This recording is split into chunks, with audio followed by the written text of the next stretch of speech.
তোমার নাম? আদৃত সরকার। আজকে রেজাল্ট বেরিয়েছে, কেমন হয়েছে রেজাল্ট?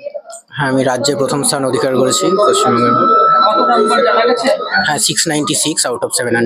সাবজেক্ট ওয়াইজ এখন এখন সাবজেক্ট ওয়াইজ জানা যায়নি, স্কুলে গেলে জানা যাবে। কেমন লাগছে? হ্যাঁ, খুবই অপ্রত্যাশিত ছিল। ভালো রেজাল্ট হয়েছে ভেবেছিলাম, কিন্তু রাজ্যে প্রথম স্থান অধিকার করবো এটা খুবই অপ্রত্যাশিত। কতটা আশা করেছিলে? 1 থেকে 10-এর মধ্যে হয়তো থাকবো এটা ভেবেছিলাম, শিওর ছিলাম না, কিন্তু তবু মানে খুবই অপ্রত্যাশিত এক কথায় বলতে। মানে এই যে তোমার এই যে এত সাফল্য, এটা কার জন্য হয়েছে বলে তুমি মনে করছো? প্রথমেই বাবা মা আর দিদি, সবাই পরিবারের সবাইকে, আমাদের স্কুল টিচার যারা রয়েছেন, রায়গঞ্জ করোনেশন স্কুলের আপামর যারা শিক্ষক মণ্ডলী, এবং আমাকে যারা সারা বছর গাইড করেছেন, প্রাইভেট টিউটর যারা রয়েছেন, বন্ধু থেকে শুরু করে সকলের অবদান রয়েছে। ওরকম কোনো বাধা ধরা শিডিউলে ফলো করতাম না, তবে যতটুকু ইচ্ছে হতো প্রতিদিন ততটুকু করতাম। এবং ভবিষ্যতে কি লক্ষ্য?